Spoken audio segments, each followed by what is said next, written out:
Hi, guys. We are about to hear an amazing interview with a fellow doll and also incredible business owner, Carissa Acker. And we wanted to just give you a quick heads up before we jump into this episode that this episode does contain some frank discussion around content like depression and death and suicidal thoughts. And so if those are triggers for you, we just wanted to be really respectful and let you know that before we dive in. So, just a quick heads up, please be advised those are in this episode, and we're going to jump right in.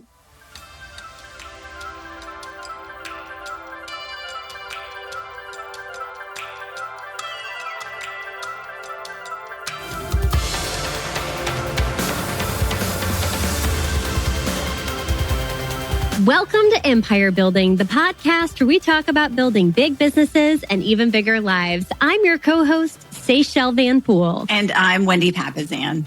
Today, we have a super special guest joining us.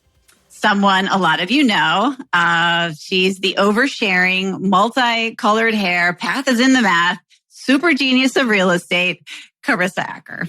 She is the founder of Real Estate by Design, the real estate team with Keller Williams in the Dallas, Texas metro area, also San Antonio. And over the years, she and her team have helped thousands of families, entertained millions with her vulnerable, candid, witty posts on social media. I love that about you, by the way. I know. I love You're that. amazing. You're amazing. And she's here today to talk about her journey these past few years. So welcome, Carissa Acker. Hi. Glad to be here, ladies. Yeah. That was a great intro. I loved it. I know. Wendy, the wordsmith, she's great at those. So Carissa, we're so excited that you're here. And I would love to just kind of start at the beginning, and sort of give our listeners your story. So let's start at the beginning. Tell us about Carissa Acker. Well, I have always been someone that was kind of open, got into real estate, swearing I would never, ever be a realtor. And yet, here I am. Has a background in foreclosures and REOs. Have done some commercial real estate and doing commercial-backed securities, and started a team at about 6 months into the business. Did all the things wrong, and yet here I am. Okay, well, so that's your real estate story, but tell us about your story. Tell us, I know you grew up in a big family and where you grew up and all that stuff. Yes. Okay. So I grew up in Denton. I am the oldest of 5 children. There's a 13-year spread between me and my youngest brother. My parents are Leroy and Vicki Falcon, and I have worked with almost every single one of my family members, which is kind of interesting. I don't work with all of them currently, and I have been married for 26 years. I have 2 children. Sydney is my oldest, witty, funny, crazy. My youngest, Maddie, also witty, man, rules her life, and crazy as well. So have those 2. And I also have 2 cats that I adore. This is a new thing, but the cats are a big deal. They are a big deal. And something else that I really love about you too, Carissa, is you love to travel. Tell our listeners about some of your travel too. Okay. That is my thing. And I think, I always say, if I didn't, I wouldn't work this hard. I wouldn't do this job if it wasn't for travel, because I love this job and I love my life, but it enables me to really live the life of my dreams, which is really traveling and meeting new people and discovering new places. And there's just something about, I don't know, just being in new places and experiencing new things. This is a big, big thing for me. And so, we've been a lot of places, and then being able to share it with our kids too. So I've been, oh my gosh, so many places. But the last place that I went, favorite place, probably Morocco. So I went to Morocco, and our driver of the plane truly looked like he had been on drugs all day, like definitely snorting coke in some bathroom. And I was like, you know what? I've always wanted to go to Africa. And if this is what it takes, I am getting there. And I'm like, please, Lord, deliver me and my family to Africa. And we made it. And I remember just stepping off the plane, and it's the middle of night in Morocco, which was not really where I thought we would go first in Africa. And I just felt it. I had dreamed about Africa since I was a little girl. I went to a Montessori school. So I don't know why I was just always very fascinated with Africa. And I just got there and I cried.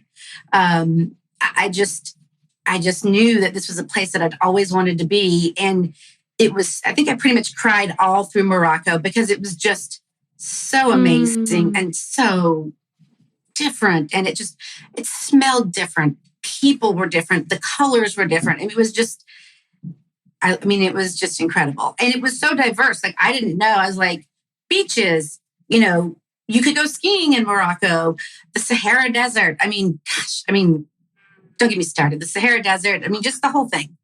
Just amazing. I'm ready to go. Yeah, me too. Me too. I'm a desert fan. Yes, it was so cool. That's awesome. Well, and you are definitely someone who has built empires to really fund your perfect life. I've witnessed some of your epic trips over the years. You and I have known each other for, 10, 12 years, something like that. And that's been truly incredible. Well, and tell us a little bit about, I know these last few years have kind of been a struggle for you. You've done some amazing things, but these last few years have been tough. Yeah, they have. And I think, when we're in tough places, so it's really been about like the last 5 years, when we're in these tough places, I think we're kind of trained to think, okay, I'm getting this tough thing out of the way, so I know good things are coming. And then when another tough thing comes, you're like, wait a minute. I have known for a long time that when you go through the hard stuff, the good stuff comes. And so you're like, okay, everything is going to be better. This was just a second try. And then when it happens more, you're like, okay, this is not right. Something's not right. And that's really, I think, when you're challenged. So I guess kind of this journey had started actually with this group and just this desire to live my best life, truly to live my best life. And it really started, I think the whole 5 years or 6 years ago started when Wendy said, look, here's the deal.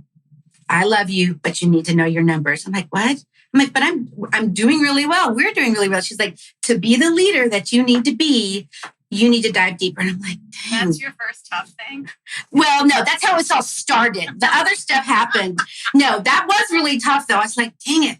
And that happened about 3 weeks before my sister, who was our team leader in Austin for our expansion team, passed away, which was almost exactly 2 years after I got really, really sick with E. coli and found out I have all these disorders that will have to be checked every 3 to 6 months for the rest of my life. And at the time I was 41.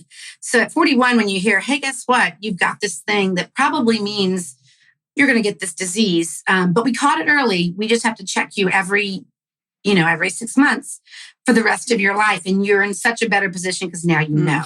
I would say though, Carissa, to that point, yeah, that was like you make it sound like it was just kind of like a blip, but that actually was a pretty traumatic, huge thing. And you had girls in high school and a business that was growing and you were reinventing from REO into traditional side of real estate. You had all these things going on at the same time. So when you first got the news about like the health part for you, take our listeners back to that a little bit, because you can like in arrears say, well, that was a hard time, but like that was actually a huge defining moment for you. Oh yeah, it was a defining moment. And it was really, I think we all, especially as women, we just think that we can do it. And we push and we're tired, but we don't have an option. Like we must get it done. And it was the first time in my entire life where I guess my body had failed me. And so I got E. coli. They didn't realize it for 6 or 7 days. So I've been going to the doctor, but by the time they did realize it, my kidneys were starting to shut down. So I was very, very ill. I was hallucinating.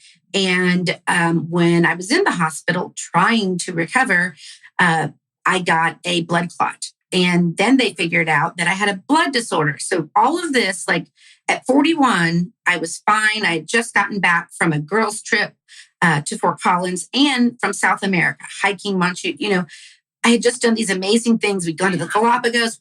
I was doing it. Like it might be hard sometimes, but I was doing it. And then I come back and pretty much everything, being totally honest, feels like it goes to shit. I'm like, what the hell? This is not right. This isn't me. And I think there is something when you are young and you have to face the fact that my body no longer works right. So I think when I think about my body, it's like you don't have to tell yourself to breathe. It's like a tool belt. Like most people that use tool belts every day, they can reach down and they know exactly where their hammer is because their hammer is always there. They can reach down, they can pick it up, and they know what to do with the hammer. But when your body, you're like, I am telling my body to do this and it can't. And I think I waited. I think I pushed and was good about some self-care, but not all self-care. And really the self-care that mattered, it was really more when my journey had started. And it was heartbreaking. It was heartbreaking. And we didn't know for a long time what was going to happen. And because I just, the doctor said it's like babies when they have failure to thrive. Like I had that incident and I'm like, okay, I'm not in the hospital and I don't have a PICC line anymore, but things just kept deteriorating. Yeah. And that was when they kind of figured out I have this other disorder and it's high risk because I'm 41. The average age of diagnosis is 71. Wow. And I know one thing that you mentioned during that time was like, I am a young person walking around in an older person's body right now. Yes, because you get put on blood thinners for a year. And if you want to feel like you're an old person, like you look bruised up everywhere. And then, anytime people are like, what's going on? And you're like, oh, I'm on blood thinner. Like, oh, my grandma's on that. And I'm like, if one more person tells me that their grandparents are on it, like, you're just like, I'm 41. I'm not your grandma. I'm not your grandpa. I'm 41. But it greatly limits what you can do. So my soccer, over. Like you just, I was one time walking and pulled the back of my calf to where I had a bruise from above my knee to behind my calf, just walking.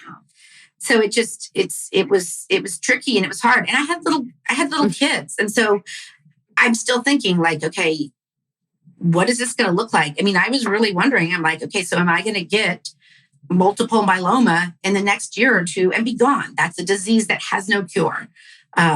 So, it was very challenging. Well, and how have you grieved that? Because here you are, 41.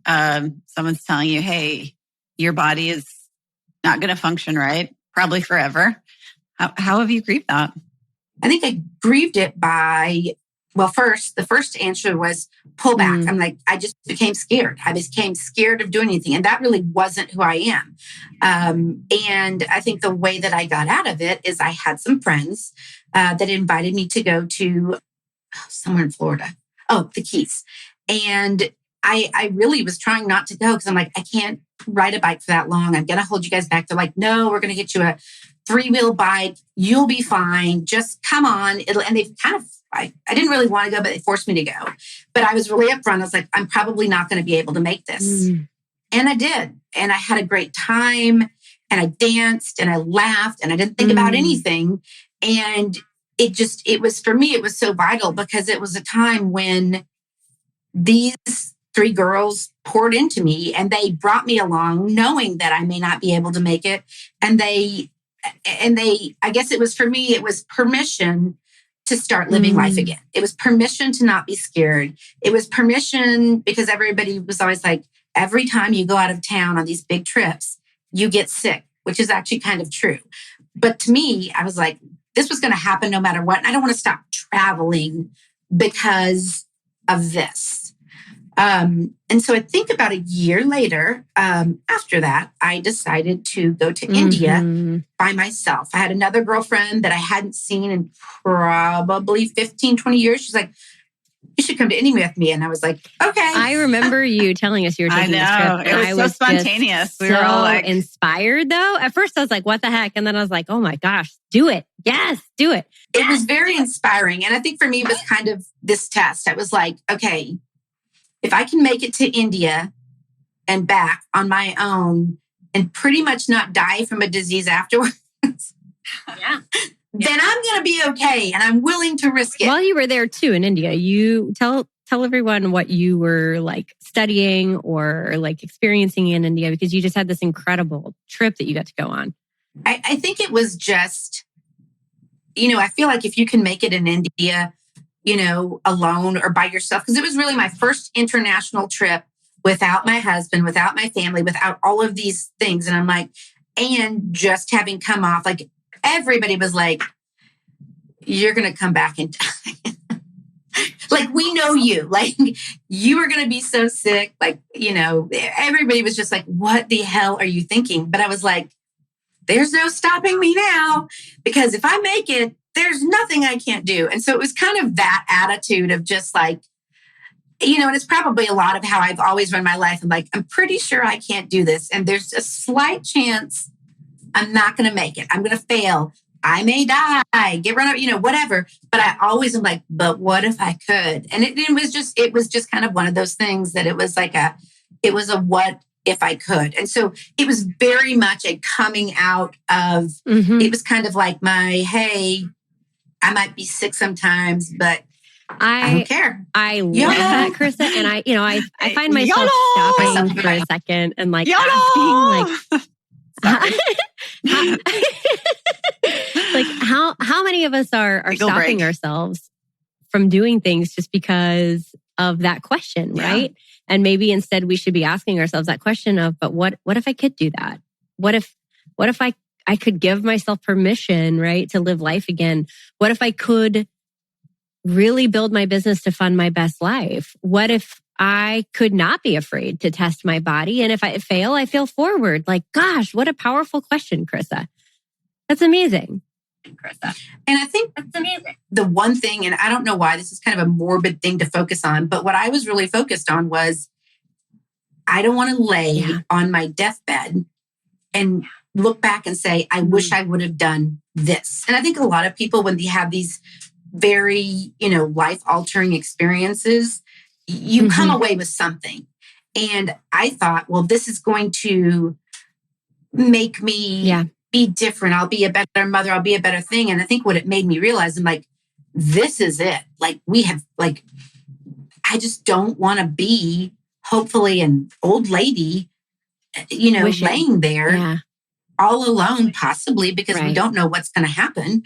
Going, I wish I would have tried. I wish I would have lived a little. I love that. More. Well, if you read that great book by Bronnie Ware, The 5 Regrets of the Dying, that's one of the regrets. She was a palliative nurse and she interviewed people on their deathbed and she asked them about their regrets.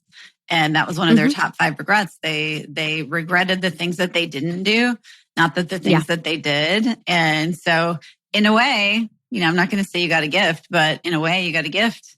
Because of course. Yes. Well, you have to look at it as a gift. I mean, of course.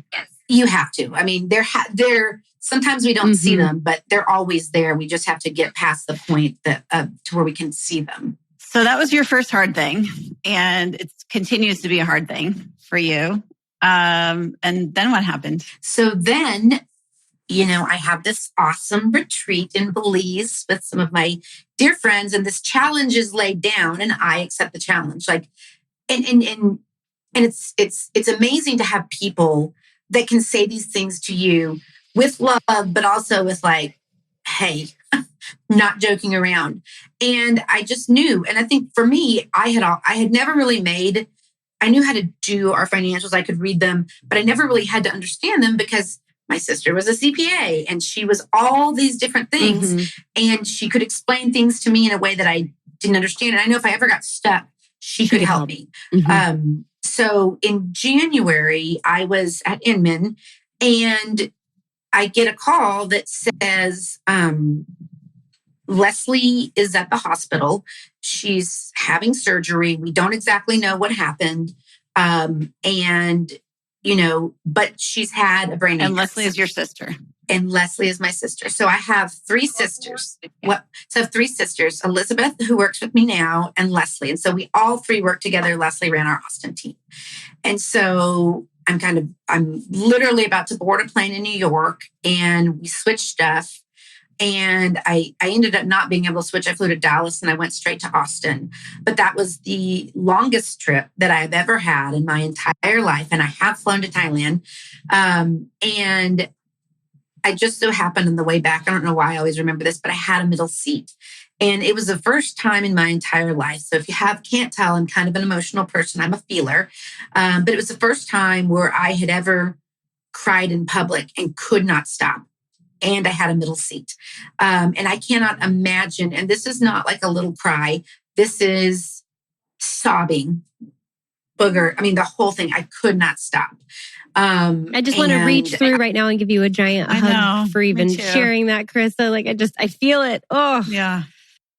It was one of the hardest, at that moment, it was one of the hardest things that unknown and not being able to say, come, don't come. And so ultimately I get to Austin, besides her husband, I'm the first one there, I think. And she doesn't look good. So they had transferred her from a hospital in Cedar Park to Dalseton in downtown Austin. And they were open and they said, like, look, this is going to be a journey. It's, it may take us a few days to know what's going on.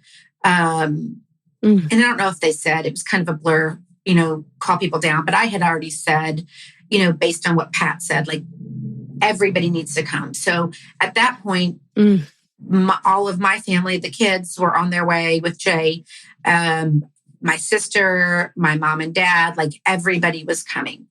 And it's a big family, obviously. And so we were with her all that night. And, it's just this, I don't know how to explain it. And I think when you're the oldest, you feel something a little bit different. Yeah. She was the first, she's your built-in best friend. She's the first person she was my sister. She's 2 years apart from me. I've never had my own bedroom. Ever, really, until recently. And so I've never had that happen. And I've always shared a bed with her, or not shared a bedroom with her. So 2 twin beds, probably in a 9x9 room with a little dresser or a little table in between. And that's the way I grew up. And so she was just kind of always there. And so you're there. And, when I get in that place of like, okay, I have to figure this out. To me, all I knew that is that I could pray. And the doctor said it would take some time. So I booked hotel rooms, I think 2 hotel rooms for 3 or 4 days, and then we'll figure out what happened. And, things weren't looking good. They kept doing tests. And the next day, I remember being in the parking lot of the hospital, and they had said, we're going to do some tests. I went outside, being in the parking lot, and just breaking down and praying that, that if there was a miracle to have, like, please give us this miracle. We can't lose her. She's a part of our family. Like, please just give us this miracle.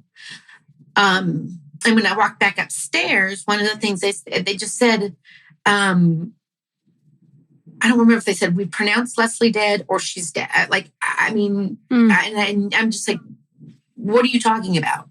Like, you said you were just going to test her. I went outside and I come back in and she's right there. Like, I still see her. She looks the exact same. And, I did learn a lot about the process of organ donation through that, but you can't even believe it. My parents were there. My whole family was there. And at this point, our extended family had come in, and it was you're just in shock because you're like, you said 3 days. Yeah. Like, you said this was going to take some time. And like, how all of a sudden do you know, what changed? Yeah. What happened? I just went outside, like, and within probably 30 minutes, we were having the conversation about organ donation. Wow. Like, it was that fast. And, I don't know what made me just kind of hang on to, I don't know what made me hang on, but I think it was because my parents and her husband were in a place that they couldn't. And they came in and they just said, Leslie had chosen to be an organ donor. And, that was her choice, but y'all have a choice. What do you want to do? And, Pat, I don't know if he was in there or my parents were, but they both said, and my mom for sure said no. And I said, absolutely. I don't know why, but I was like, absolutely not. No, if this is what she said she wanted to do, we're doing it. And to me, I'd never really even thought a lot about organ donation, but I mean, I knew how Leslie was. And if Leslie made her mind up to do something, that was it. Like, I mean, that's the kind of person that she is. You either, is Leslie's way or the highway. So I just did it. And I mean, it was in many ways incredibly hard, but also a huge blessing because it gave me something to hold on to. And so just going through that process with her and being with her until the very end when they wheeled her away to go to do the surgery was very hard because I was the only one that was there. But it was also, I just felt I had to do it. That was tricky. That was very hard. It's heartbreaking, Carissa. I mean, and she's younger than you. You've just gone through all of this health crisis yourself. She's your business partner, your best friend. She's your business partner and your sister. Yeah. And your numbers person. And my numbers person. So really that number thing and the path and the math, all of that happened during that time because I know I called probably each one of you to try to get to you to explain things to me. And I mean, I don't know. I can't tell you the number of people that I called and like, it still doesn't make sense to me. And I would sit at the office and just with papers all around me and just cry and cry and cry. And I would just be like, if Leslie was here, she could do this or she would help me. But I also knew, I don't know, I knew it was just, by doing it, it was a way to hold on to Leslie. It sucked because I felt like if she had been there, she would have helped me. But it was ultimately Tiffany who explained it to me in a way that made sense. And she also told me, you are trying to change the laws of accounting. And and I'm like, but it doesn't make sense. And she's like, I understand. Yeah.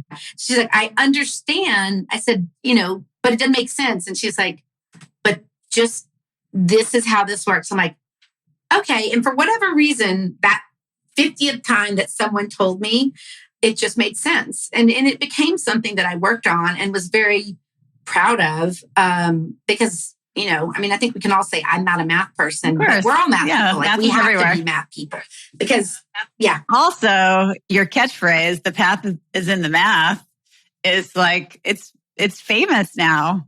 Everybody says it. Famous. Yeah. Well, I heard that from somebody else, so I was like, it doesn't matter. Like, and we heard it. Like I repeated the best idea. Like, what do they say? The good ideas are borrowed. The best ideas are stolen. So. Yeah.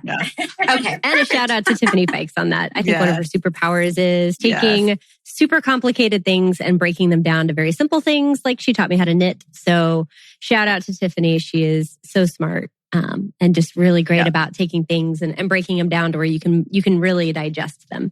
Yep. So you're now on this journey. You're becoming not just a great salesperson and a great leader. You're also becoming a really strong business person. You are still grieving, in a lot of ways, the loss of your sister and still processing through that. What happens after that? So what happens after that is I think life shows up, and what we don't think about, and so this is kind of an interesting topic. I mean, I consider myself very vulnerable. I wrote and wrote and wrote for about a year after Leslie passed. I mean, I poured it out there. I was in therapy. I was doing all of the things. It was very hard. And I had a daughter go to college, first daughter going to college. And there just reached a breaking point where I realized, like, I think I tried to manage grief, which just is very dumb. I mean, I think we probably all do it, but it just didn't work. Like, it was a good plan, but I think so much of my last, for at least 5 years, has been about giving up control, realizing what is in my control and what is not in my control. And so ultimately, I think last year, it reached a breaking point where my mental health was not in a good place. And I'm not, I felt like I'm one of the people that does all the things. Like, I'm vulnerable, I'm authentic, I have close-knit friend groups, I have peer support, I have family You're support. grateful. I have all you these journal. things. Mm-hmm. And yet... Mm-hmm. Yes. Oh, yeah. I mean, like, and you're very self-aware, too. Like, you're really great at communicating where you are. Yeah. I feel like I am. And yet I found myself in a situation where I realized I had lost control. And not like when we write about it, ha, ha, ha, on Facebook, lost control. Like, I no longer recognized who I was. And it was like this slow wilting in of oneself. And I realized, in spite of seeing a therapist and doing all the things, and just being so supported, I had turned inward and I was slowly pushing people away. And it's like Gary says, it's like you were losing so slowly, you thought that you were winning. And that was truly where I was. And so last summer, in the midst of, some pretty tough marital problems, some still grieving the loss of my sister and not really understanding that my mental health was really at stake, I think that I lost control, and I felt very guilty. I felt very guilty. And so I felt guilty because I knew better. I felt guilty because, I have experienced what, when we talk about suicide and suicide awareness, I think it's a great concept, but until it strikes you, and I think everybody has seen it, known it, but when it is within a family, when it is within close friends, it definitely feels different. And you can be sympathetic towards people when it happens, and you can feel that pain. But until it hits you right at home, I think sometimes it doesn't seem real. And I think for me, I had seen it. I saw the wake that it would leave. I had seen it through my family. I had seen it with a friend. And so I knew the wake that it did. But yet somehow I was this self-aware person, well-supported, who had all these things. And yet I somehow ended up there. And where was that? And it was in a hotel room with a bunch of pills, never intending to do anything like that. And yet it happened. And I think, my therapist told me that the line between hope and despair is razor thin. And I believe that to be true. I've always considered myself a hopeful person, and I could recognize in myself things were changing. Like I was doing things that weren't me. I didn't feel like myself. But if you had said, "Are you depressed?" I would have said no, because I got up every day. I did the things. I wasn't like the commercial where, because I got things done. Like I figured it out. Now it could be really ugly sometimes. There were times where I would freaking bawl, lose my mind, throw stuff, whatever. But I still got up and I did the shit. You were functional. I did the things. Yeah. I did. And to me, but I think for those of us that knew you, we all knew something was wrong. You were withdrawing, you didn't engage, I always love your amazing, thoughtful, vulnerable posts on Facebook. Those completely disappeared. And what you were maybe doing your job or whatever, but you weren't yourself at all. Well, I wasn't living my life. I was just literally in full, hanging on by a thread. But I was seeing a therapist. I was doing the things. I was still talking to people, but I think it was very obvious I wasn't me. That part had gone away. And I was very thankful, and I felt very fortunate because it happened to be at the end of kind of a cycle of the pills. So I didn't have that many. But my doctor's the only reason that you were okay was because you've taken these pills for a really long time and you were able to. But I think when you come to terms, and I didn't tell my therapist for probably a month, I was so ashamed because I felt like I had no reason. And in my head, I was like, how many people would look at my life and say, what a charmed life you live. You have this amazing family. You have a husband. You have a business. You have, money in the bank, a house over your head, all the things. You have people who are around you and support you. Yet there I was. Not fine. And no. And I had 2 tattoos and license plate that said I was, and I was not. I just wasn't.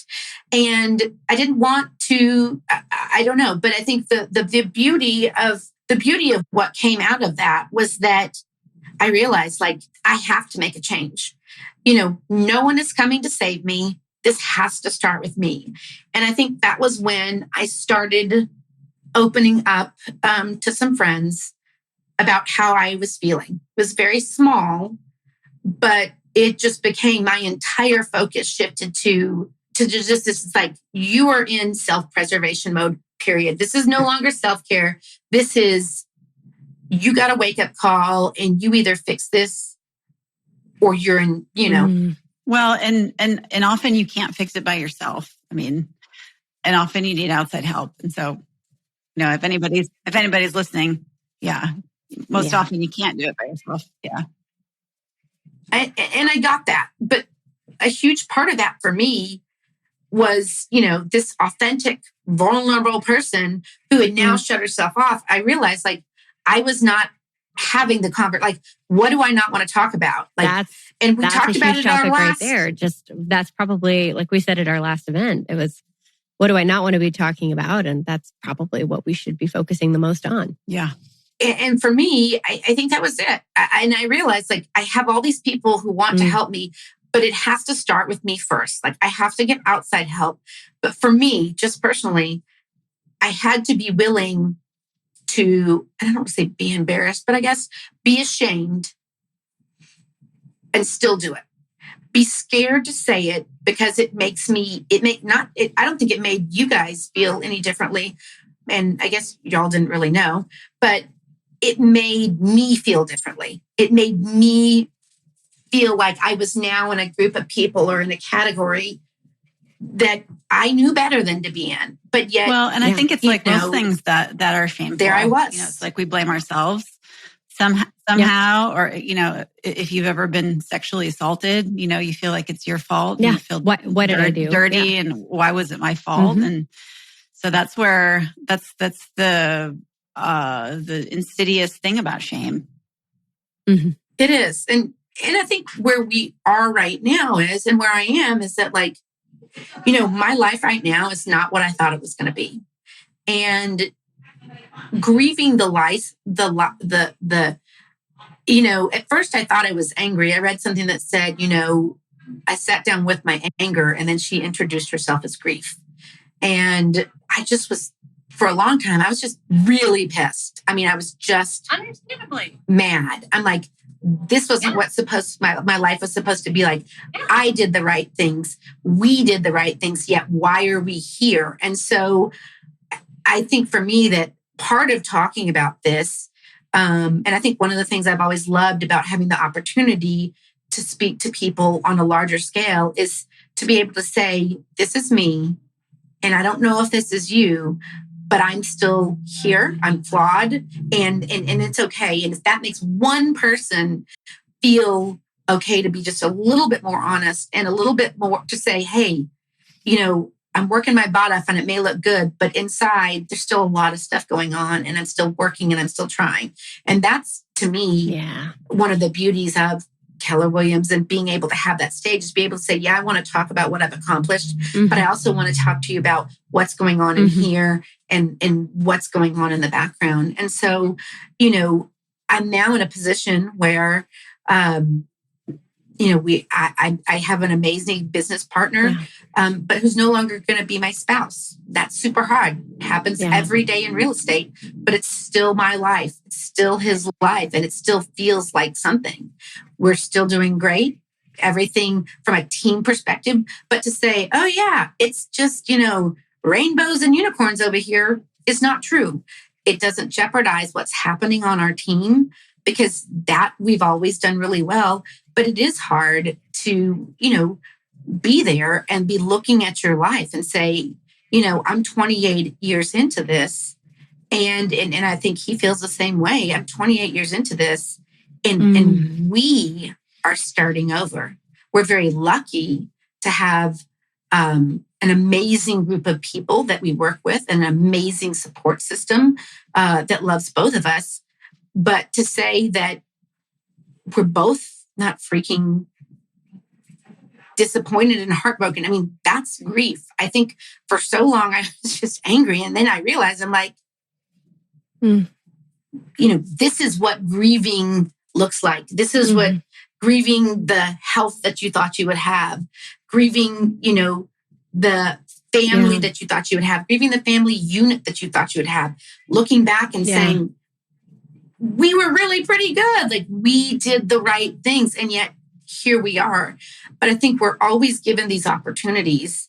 And even through the hardest times with Leslie, I had this weird sense of gratefulness. And that didn't mean that I wasn't struggling. It didn't mean that I didn't cry all the time, but I always felt grateful. It has been more hard, I would say, this last year, because I think this was nitty gritty. This was talking about things and dealing with things on a real level that I had never been to. And, I think the beauty of therapy is that we get to talk about stuff and we get to talk about our feelings and need to work through things.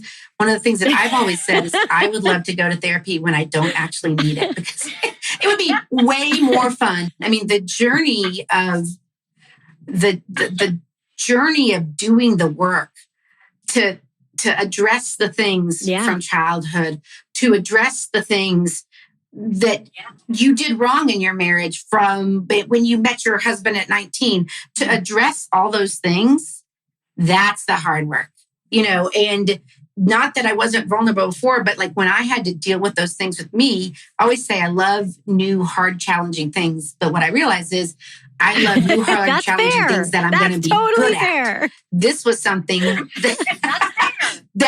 like, and I realized I'm like, you're a liar, because you only like this because you're going to be good at it. It may be new, but you're going to, win this. But, when you're doing stuff where everything is on the line and you don't know what's going to happen. And I would argue that just by doing what you're doing and sharing your message right now, you are good at it. And I do hope that you're actually winning at it. Yeah. Yeah. And I do hope you continue to share yourself, because you do have very powerful stories inside of you, Carissa. And I know you have books and blogs and essays and journals and everything that does need to be shared with the world. It does need to be shared. And I want that for you. So yeah. So where does Carissa go next? Where do you go from here? What's interesting is I don't actually know. I mean, I think the first thing is to just get more of a routine right now. That's really what I need. I need some more routine in my life. And I think I'm starting to realize kind of the fun part of where I am now is Carissa can go wherever she wants. Like that. I mean, that's the thing. And although I don't have certainty, there is beauty in knowing that anything is an option. I think I've always felt that way about weddings and graduations. Like they're the most special days because everything is ahead of you. Anything is an option, and everything is ahead of you. And I think that I'm in that place where everything is ahead of me. And, that's what I'm holding on to. And that's what I'm striving for, is to just really hold on to the real me, be as authentic as possible, in the hopes that it helps one other, person who's feeling exactly like I am and who's struggling with their story to maybe own it just a little bit more, and to be okay saying, like, I may have 2 tattoos and a license plate that says I'm fine, but right now I'm just kind of not. So, I mean, I don't know. There's a lot of really positive things. And for me, having this conversation is a part of my healing. It was a part because, this is who I am. This is real. It's not always pretty. It's actually not pretty a lot of times, but this feels real. This is me. So, wow. I can't wait to see the next chapter that you write. And what that looks like for you. Truly. I mean, here I am. I'm still like wiping up my tears over here. So, it's fine. I'm fine. It's fine. Well, but oh, sorry, Wendy, go ahead. Oh, I just was going to say thank you so much for sharing and being authentic and being vulnerable today. I mean, I could probably speak for Seychelles when I say that, I think this is the best interview we've ever done. And I appreciate so many things about you. I appreciate you sharing your grief. I appreciate you sharing your shame and humiliation, because speaking those things is powerful, and it gives power and encouragement to other people. That's right. And you do have amazing gifts to share. And I know you're not fine now, but you will be. You will be fine someday, and we'll all be fine with you together. Yeah. So yeah, we will. Yeah. And I love the quote that you gave me to run with, Carissa, which is to ask myself all the time, but what if I could? And I think you gave a lot of our listeners permission to live life again, but I think you've also given yourself permission to live life again and to chart the path that you want to have. And we're really proud and honored to call you our dear friend, and proud of your journey and excited to see where it goes. Yeah.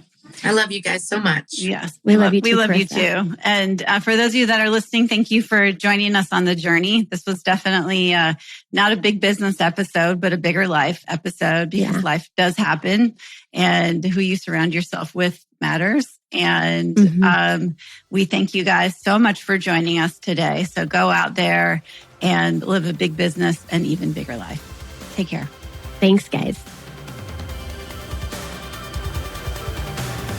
Thanks for listening to Empire Building. If you like what you heard, join our tribe by subscribing on your favorite podcast platform, and help us spread the word by leaving a 5-star rating and review. Until next time, wishing you a life worth living. And remember, you are an empire builder.